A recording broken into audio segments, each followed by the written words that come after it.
Boa tarde, hoje quarta-feira, 23 de abril de 2014. O RN Acontece está começando na tela da Band.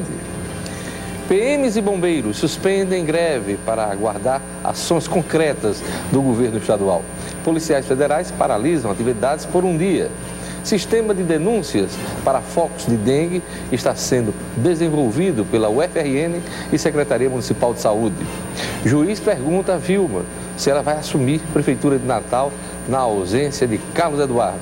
O vereador Maurício Gurgel, do PHS, Partido Humanista da Solidariedade, é o entrevistado desta quarta-feira. Agora no RN Acontece.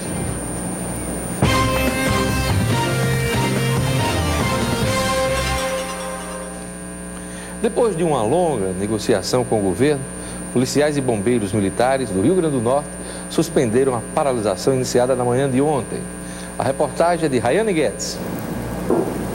A paralisação durou pouco mais de 10 horas e reuniu cerca de 80% dos policiais e bombeiros militares do Rio Grande do Norte. A categoria reivindicava a negociação de uma pauta com 9 itens. Entre eles, a abertura de um concurso público e o envio da Lei de Promoção de Praças à Assembleia Legislativa. Na contraproposta, o governo apresentou prazo para os principais itens da pauta. O governo se comprometeu até o dia 1º encaminhar a proposta de lei de promoção de praças e a revisão das diárias operacionais. E até o dia 5 reabriu o canal de negociação com relação às outras pautas, em especial o reajuste do subsídio. A falta de prazo para alguns pontos considerados essenciais pelos praças chegou a dividir os militares, que em diversos momentos sinalizavam pela manutenção da paralisação. O principal argumento dos representantes, no entanto, era a possibilidade de dissolução das entidades que representam a categoria. Ameaça que se concretizou em outros estados em que os militares entraram em greve. Mas apesar da suspensão do protesto, novas mobilizações já estão previstas. Dia 7 nós estaremos aqui novamente para para a gente comprovar se realmente o governo fez por onde mereceu o nosso crédito. Caso isso não ocorra, dia 7 os colegas estarão aqui novamente e as lideranças do movimento, os dirigentes das associações não mais responderão pelo que vem acontecer. Já os policiais federais se reuniram hoje para reclamar de segurança no país. Os agentes aderiram a uma paralisação nacional de 24 horas. Os policiais federais realizaram mobilização nacional nesta quarta-feira, exigindo reestruturação salarial e denunciando os altos índices de violência e a ineficiência das investigações. Já estamos aí há 7 anos já sem qualquer recomposição salarial, estamos há 18 anos sem atribuições de nível superior e nós estamos aqui para poder denunciar que a investigação ela está ineficiente, burocrática, lenta, como mostra o elefante, né, o elefante branco. Nós queremos chamar a atenção da população para nos apoiar no sentido de que o governo federal sente-se à mesa para que nós fazemos a refundação do sistema de segurança pública. No ato, os agentes federais tingiram as mãos de vermelho, simbolizando a violência. As mãos meladas de vermelho para manifestar contra a violência nos estados, né? E aqui no Rio Grande do Norte não é diferente. É talvez até um dos piores casos, né? Porque nós estamos em 4º lugar no nível, no índice de cidades mais violentas do país, né, sendo a 12ª do mundo. Caso as reivindicações não sejam atendidas até junho, a Polícia Federal ameaça paralisar os serviços no período da Copa do Mundo. A gente está no início de junho, a gente não tiver nenhuma resposta do governo federal, a gente vai paralisar. A gente vai tentar manter somente aquele serviço essencial mesmo, que é de plantão, alguma coisinha assim, mas os outros serviços provavelmente vão ser atingidos. Olha, às vésperas da Copa do Mundo de futebol, policiais militares, bombeiros e policiais federais aumentam a pressão sobre os governos para alcançar melhorias salariais e melhorar também as condições de trabalho. As reivindicações de todas as categorias da segurança pública são justas e os governos terão de se virar para atendê-las. Ontem, a Agência de Classificação da Economia Mundial, Moody's, estimou que os ganhos do Brasil com a Copa do Mundo devem superar os 10 bilhões de dólares, algo em torno de 25 bilhões de reais. Os ganhos da FIFA, somente da FIFA, são estimados em mais de 6 bilhões de dólares. Os profissionais da segurança pública, que vão dar duro durante o Mundial, também precisam ganhar alguma coisa. Vamos aos destaques dos jornais locais nesta quarta-feira, 23 de abril de 2014. A Tribuna do Norte diz aqui na sua manchete principal, aliás, são duas manchetes. A primeira diz respeito ao aeroporto São Gonçalo da Amarante. Novo aeroporto abre em 22 de maio. O início das operações no aeroporto internacional Governador Aloysio Alves, em São Gonçalo do Amarante, foi transferido do dia 10 para o dia 22 de maio.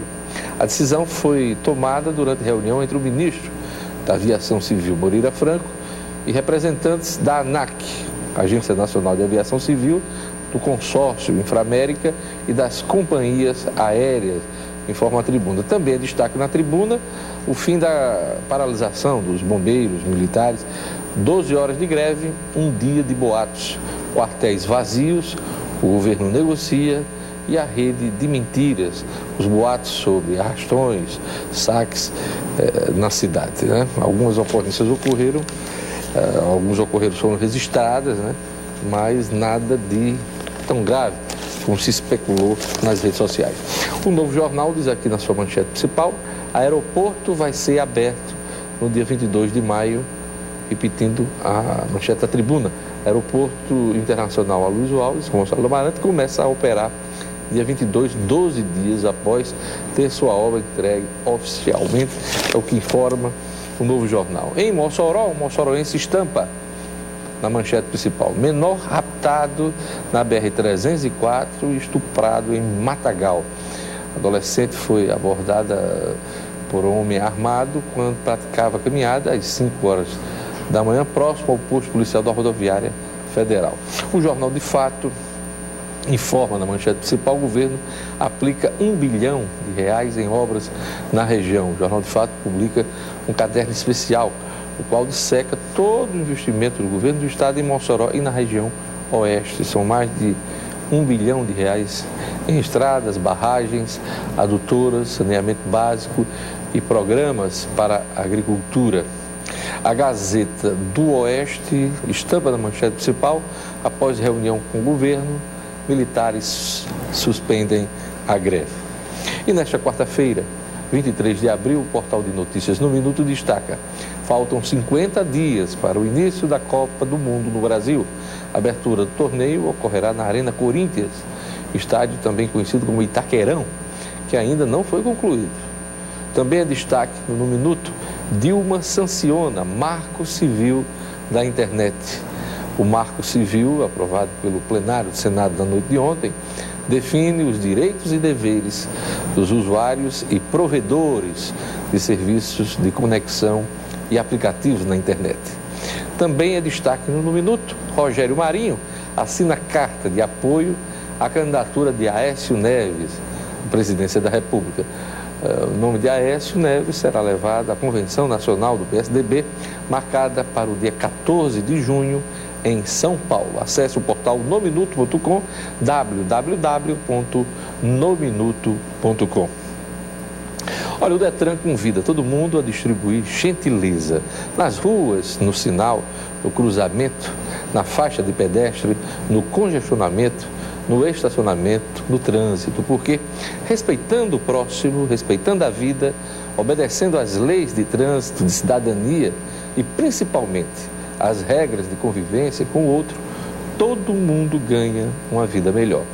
Experimente você também distribuir gentileza e receba em troca um trânsito melhor. Esta é uma ação do governo do estado do Rio Grande do Norte e do Detran. Veja a seguir: sistema de denúncias para focos de dengue está sendo desenvolvido pela UFRN e Secretaria Municipal de Saúde. Juiz pergunta a Vilma se ela vai assumir a Prefeitura de Natal na ausência de Carlos Eduardo. Eu volto em instantes. O RN Acontece.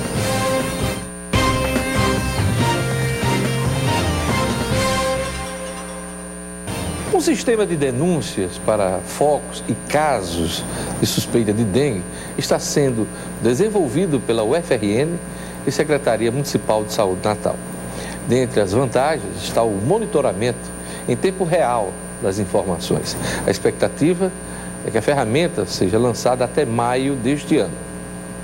O mapa mostra o bairro de Candelária, zona sul de Natal. E em uma das ruas, o cidadão comum informa a existência de um foco de dengue. O mosquito marca o ponto e a denúncia chega à Secretaria de Saúde do município. É assim que deverá funcionar a nova ferramenta de combate à dengue em Natal. O sistema foi desenvolvido pela Secretaria Municipal de Saúde em parceria com a UFRN. Para denunciar é bastante simples, basta acessar o portal na internet. Não é preciso nem mesmo fazer um login. Essa população, ela entra no sistema sem precisar de login nem nada. A única coisa que ele vai colocar é o nome dele e o e-mail. Toda vida que houver uma notificação, é enviado também para o e-mail do usuário uma solicitação de confirmação para evitar trotes. É possível, inclusive, enviar uma foto do foco da dengue. Se ele encontrou um foco de dengue num terreno, ou que tinha uma caixa d'água aberta naquele terreno, um pneu, ele pode fotografar também, anexar isso daí e enviar. A Secretaria Municipal de Saúde vai ser notificada a respeito disso e vai acionar os agentes de endemia para fazer esse controle e esse combate. O sistema permite ainda que a população relate casos de suspeita de dengue. Essa notificação aparece com um símbolo diferente no mapa, um paciente. São 15 dias de doença e nesse período a Secretaria de Saúde fica informada sobre a existência dessa possível vítima da dengue. Este servidor explica que o cruzamento dos dados melhora a resposta do serviço público. Se as informações são atuais, a ação dos agentes de saúde, da assistência, pode também acontecer de maneira mais organizada e mais focada naquela área em que os casos estão acontecendo. Então isso permite não somente tratar melhor os doentes, mas evitar que aquela área em que a epidemia poderia ter acontecido, poderia estar eclodindo, ela seja limitada. Os professores trabalham agora para definir o endereço de acesso para o portal, que deverá ser lançado para a população no mês de maio ainda deste ano. O programa é bom, agora é preciso também a ação da Secretaria Municipal de Saúde e também da Secretaria Estadual de Saúde, porque senão somente o programa vai funcionar. Olha, o juiz Luiz Alberto Dantas Filho, da 5ª Vara da Fazenda Pública de Natal, mandou notificar a vice-prefeita da capital, Vilma de Faria, o presidente da Câmara Municipal de Natal, Albert Dixon, e o vereador Júlio Protásio, para que no prazo de 24 horas se manifestem sobre o pedido de medida liminar impetrado pelo vereador Maurício Gugel, que pede a intimação de Vilma de Faria para que ela assuma o comando da Prefeitura do Natal. Na ação movida pelo vereador do PHS, Partido Humanista da Solidariedade, ele pede que Vilma assuma interinamente por causa da ausência do prefeito Carlos Eduardo Alves, prefeito de Natal, que está em viagem ao exterior, ou que a vice-prefeita renuncie ao mandato. Com a utilização de oficial de justiça, caso não seja localizada a vice-prefeita, que sejam intimados o presidente da Câmara Municipal de Natal e primeiro vice-presidente daquela casa, Albert Dixon, e o Júlio Protásio, respectivamente. Daqui a pouquinho, este é um dos assuntos da minha entrevista com o vereador Maurício Gugel no RN Acontece. Olha, a eleição suplementar em Mossoró está cada vez mais interessante. Além dos lances jurídicos, o eleitor mossoroense se depara com gestos inusitados. A governadora Rosalba Ciarline, Democratas, analisa a possibilidade de apoio a Francisco José Silveira Júnior, do PSD, candidato de Robinson Faria e da deputada federal Fátima Bezerra, do PT. A impugnação do registro de Cláudia Regina, Democratas, força Rosalba a defender o voto útil em Silveirinha, porque ela quer evitar que seu eleitorado opte por Larissa Rosado, do PSB, filha da deputada Sandra Rosado, a adversária a ser combatida nesta eleição. Olha, a lógica do voto útil de Rosalba Ciarline, que apesar de todo o desgaste no governo estadual, ainda exerce forte influência no eleitorado mossoroense. Rosalba não quer perder o título de principal eleitora de Mossoró, jamais. E ela já andou defendendo o voto útil em movimentações no bairro Santo Antônio, considerado um dos redutos da Rosa na capital do Oeste. Se Rosalba apoiar Francisco José Júnior, Robinson Faria e Fátima Bezerra vão entrar numa verdadeira saia justa. O primeiro rompeu com Rosalba depois de ter sido enxotado do governo por Carlos Augusto Rosado. A segunda demoniza o Democratas e quer a governadora longe do palanque do PT. E aí eu fiquei curioso para saber a reação de Robinson Faria e Fátima Bezerra se este apoio da governadora for confirmado em favor de Silveirinha, né? Robson e Fátima vão rejeitar os votos de Rosalba? A governadora pode estar desgastada no estado, mas eu repito, ainda é grande eleitora em Mossoró. E votos ninguém joga fora em período eleitoral, não é verdade? Só falta Rosalba anunciar de vez que não será candidata à reeleição e que vai apoiar Robinson Faria para o governo e Fátima Bezerra para o Senado. Olha aí. Aí vai ser engraçado, vai ser muito engraçado. A eleição suplementar em Mossoró, marcada para o dia 4 de maio, pode ser uma boa oportunidade para Robinson Faria fazer as pazes com Rosalba. Obras de moradias no conjunto Praia Mar, no bairro de Felipe Camarão, estão inacabadas. O governo do estado afirma que as ocupações irregulares feitas por famílias sem teto causaram a suspensão do serviço. O que deveria ser uma medida para erradicar as favelas da Zona Oeste de Natal, a do Fio e Guanabara, ambas em Felipe Camarão, tem se tornado um impasse entre moradores e o governo do estado desde a entrega das primeiras casas em 2010. E para piorar a situação, famílias sem teto invadiram o canteiro de obras do conjunto Praia Mar. Porque eu não tinha casa para morar, eu estava pagando aluguel, ganhava R$200 por mês, tirava 150 para pagar aluguel. Aí não tinha como eu viver assim desse jeito, porque às vezes não tinha como comprar as coisas para dentro de casa. Não tem, que ela não pode pagar aluguel, que ela recebe a Bolsa Família, só dá para pagar aluguel. Aí ela foi se apossou, aí ela dorme aqui, tudo fica aqui de noite. Dona Terezinha Soares já possui casa no conjunto, mas ocupou uma parte do espaço do canteiro de obras para alguns familiares. Ela reclama de como a estrutura do imóvel que mora foi entregue. E eu moro num chiqueiro aí, minha casa que eu peguei é um chiqueiro, é descoberta, não tem chuveiro, não tem água, nada. É melhor a pessoa morar na rua do que numa casa dessas que deram. De acordo com moradores, o local estava abandonado e por isso que algumas famílias ocuparam. Segundo eles, haviam materiais de construção que foi levado pela empresa. A gente ganha nas casas, sai no bojo, sai no caixa de porta, sai no porta daqui de dentro, sai no tudo e a gente desorientado, nós tudo desorientado aqui, doido para ganhar a casa que vivia na favela, né? Não liguemos, a gente não ligou e levaram tudo. As famílias ocuparam salas que ficavam escritórios, depósitos de materiais, banheiros e refeitório da construtora responsável pelas obras no conjunto. Os ocupantes do canteiro são pessoas de baixa renda que não foram beneficiadas com as casas do governo. O diretor-presidente da Companhia Estadual de Habitação, Sueldo Costa, explica que assim como o canteiro de obras, uma parte do conjunto habitacional foi invadida, o que colaborou para o encerramento dos serviços.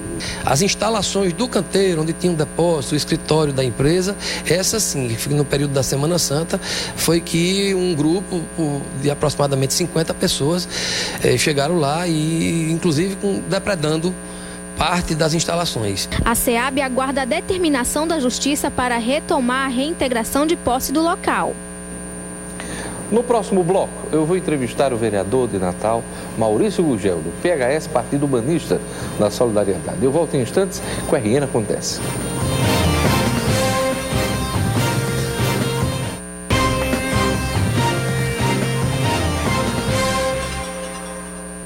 Juntamente com o colega de Câmara, Fernando Lucena, o vereador Maurício Gugel, do PHS Partido Humanista da Solidariedade, entrou com ação na Justiça exigindo a posse da vice-prefeita de Natal, Vilma de Faria, ou do presidente da Câmara, Albert Dixon, no exercício da Prefeitura de Natal durante a viagem do prefeito Carlos Eduardo Alves à Espanha.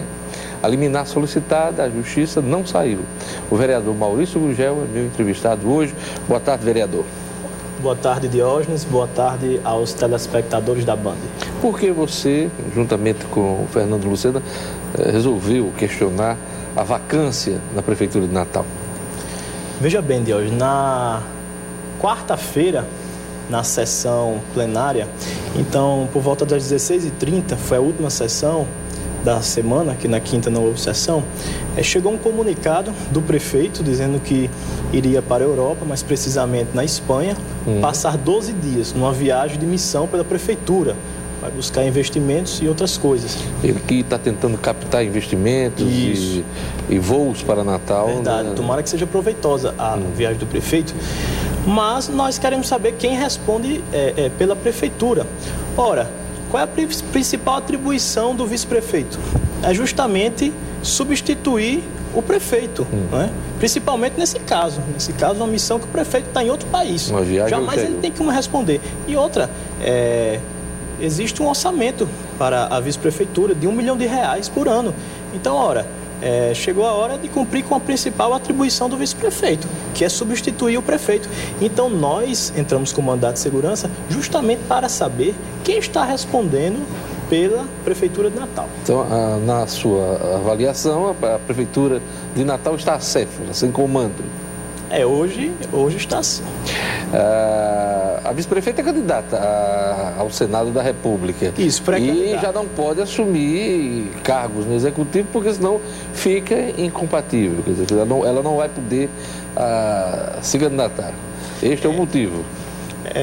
Até agora todos são pré-candidatos, né? Pré-candidatos, é verdade. Nós só podemos falar depois das convenções. Mas no caso de assumir a prefeitura, é claro que ela estaria impedida de qualquer candidatura, seja ao Senado... Mas para o caso dela, que é pré-candidata e que precisa passar da convenção para confirmar sua candidatura... Não pode assumir. Ela não pode assumir. Isso, se assumir, está impedida de disputar qualquer cargo eleitoral. A mesma coisa, na sua avaliação, ocorre com o presidente da Câmara, o vereador Albert Dix. Ele é candidato, chegou a comentar com os senhores vereadores que poderá se candidatar às eleições deste ano?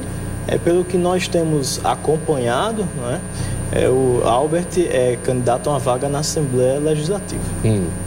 Existe essa informação de que ele pode ser candidato a deputado estadual. E os demais, na impossibilidade do presidente da Câmara assumir, quem seria? Na ordem de hierarquia dentro do Poder Legislativo? As vice-presidências estão, a primeira, o vereador Júlio Protásio, do PSB. Que também foi notificado pelo... O segundo vice-presidente sou eu, e o terceiro vice-presidente é o vereador Chagas Catarino, do PROS. Em caso de impossibilidade de Júlio, quem pode assumir é você. Você vai assumir?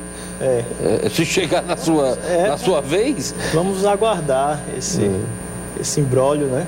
Na verdade, o principal objetivo realmente é que Natal tenha um prefeito respondendo. Nós estamos vivendo, Diógenes, por exemplo, um momento de greve de algumas categorias. Estamos nas vésperas de uma Copa do Mundo. Greve na saúde, né? Na saúde, com certeza, professor, enfim. Então, nós precisamos. Ontem mesmo teve uma reunião na SEMPA de algumas categorias que estavam em greve com a secretária de Planejamento e a greve não acabou, continuou. Talvez se o chefe do Executivo estivesse aqui, nós já poderíamos ter tido uma solução, porque a palavra do chefe do Executivo, ela vale muito mais. O juiz Luiz Alberto Dantas está cuidando desta ação, né, apresentada pelos senhores. Ele já negou a liminar, o pedido liminar que foi solicitado. Ele negou a urgência. A urgência. Foi, verdade. Porque, na verdade, nós entramos na quinta-feira e ele disse que só iria julgar quando voltasse, quando passasse o feriado, até porque não ia ter, durante o final de semana, não haveria nenhuma urgência de ter um prefeito na cidade, então... Ele achou por bem julgar após o feriado, no caso começou ontem na terça. Mas hoje a informação já que ele pediu para notificar a prefeita, a vice-prefeita de Natal e o presidente da Câmara. Essa é a informação mais recente. É verdade, é a informação que eu tenho também, estamos acompanhando e vamos esperar realmente para saber. Pergunta que o natalense quer saber, porque é no mínimo um desrespeito Natal não ter ninguém para responder, né? Então, nós esperamos realmente que alguém assuma esse posto até o prefeito voltar, né? Que já passou. Esse assunto já foi levado, já vereador, passou aí no plenário da Câmara? Na verdade, nós só tivemos, depois desse assunto, tivemos uma sessão, que foi ontem, né? Certo. Então ontem foram poucos vereadores, né, ao plenário. Ainda no ritmo do feriado da Páscoa, né? Talvez hoje nós vamos ter aí Agora o prazo está correndo. O prefeito disse que ia viajar 12 dias. Se essa decisão da Justiça... Já fez uma semana. Se essa decisão da Justiça demorar, o prefeito volta e acaba tudo, né? Verdade. Mas, de qualquer maneira, a questão foi levantada até para que isso não ocorra em outras necessidades de viagem do prefeito. É muito importante, Diógenes, porque se eu não tivesse entrado com esse mandato de segurança, esse assunto nem estaria sendo discutido, Natal estava sem prefeito. Isso é bom para que realmente, a partir de outro momento, Viagens possa haver realmente uma articulação, mas o seguinte, porque foi num momento muito inusitado, foi num momento que está no prazo que os pré-candidatos já entraram no prazo de desincompatibilização, né? Certo. Então, na verdade, por exemplo, se isso fosse há 20 dias atrás, não teria nenhum problema, porque a eleição 5 de outubro, então, até o dia 5 de abril. Quer dizer, antes do dia 4 de abril, né? Isso. Se fosse aí, por exemplo, há um mês atrás, não teria problema nenhum, viu? Automaticamente assumiria e poderia concorrer, porque tem até 3 meses, não é antes, mas justamente aconteceu no prazo justamente nos 90 dias que eles estão impedidos. 6 meses, né? 6 meses antes do pleito. O meu objetivo é que realmente... Porque, olha, se você tem um vice-prefeito na cidade, como eu disse, o gabinete do vice-prefeito, ele tem um custo médio de R$1 milhão. Um vice-prefeito. Então... Ora, está na hora do vice-prefeito cumprir com sua principal atribuição. Vereador Maurício Gurgel, a reforma administrativa do prefeito deverá ser votada, analisada pela Câmara Municipal de Natal em maio. Qual a expectativa do senhor a respeito deste assunto, que é importante porque a reestruturação da gestão de Carlos Eduardo? Em maio assim, Diógenes, porque era em março, aí depois abril, agora maio. Mas a nova sinalização é maio, né? É verdade. Existem 7 pontos a reforma, né? O projeto foi dividido, a reforma foi dividida em 7 projetos. Eu creio que tem um polêmico, que é a questão do aumento dos cargos comissionados. Certo. Os cargos comissionados, na verdade, faz tempo, Diógenes, que não tem um reajuste. O reajuste dos cargos comissionados, né? Isso. Mas o prefeito enviou para a Câmara um projeto que, por exemplo, alguns cargos são reajustados em até 166%. 166%. Né? Nós estamos aí no impasse em relação ao reajuste do servidor. Querem dar 2%, né? E o servidor pede, pelo menos, que seja reposta a inflação, né? Que aí seria mais de 5%. E aí, por exemplo, essa questão do aumento dos cargos vai impactar a folha em 1.900.000. Para você ter uma ideia, a folha hoje dos comissionados é 1.400.000. O prefeito vai cortar 168 cargos comissionados, ainda assim vai ter um impacto de mais de 1.900.000. Mas no caso dos cargos comissionados, são mais de 10 anos, né? Sem reajuste. Mais de 10 anos. Então, o que é que nós defendemos, pelo menos a minha posição, é que haja sim um aumento, agora que nós encontremos uma razoabilidade nisso, né? Eu sei que precisa, até para você achar bons quadros, você precisa ter um atrativo melhor, uma remuneração melhor. Mas podemos encontrar uma razoabilidade nisso, né? De que forma vai ser esse aumento? Então, por exemplo, o menor cargo da prefeitura hoje, que é em torno de um salário mínimo, esse vai ser o menor aumento, né? Vai ser o menor aumento. E alguns cargos altos hoje que vai ser o maior aumento, esse que chega a 166%. Mas eu acho que com prudência, sabe, Diógenes, nós podemos dialogar e tentar chegar a um denominador comum. É isso aí. Eu queria agradecer a presença do vereador Maurício Gurgel, do PHS, aqui no nosso programa. Obrigado, Maurício. Eu que agradeço e estamos à disposição. É isso aí. O RN Acontece vai ficando por aqui. Assista a reprise do programa logo mais no portal No Minuto. Obrigado pela audiência. Vocês vão ficar com Robson Carvalho. Boa tarde, cidadão. Eu volto amanhã aqui na Band.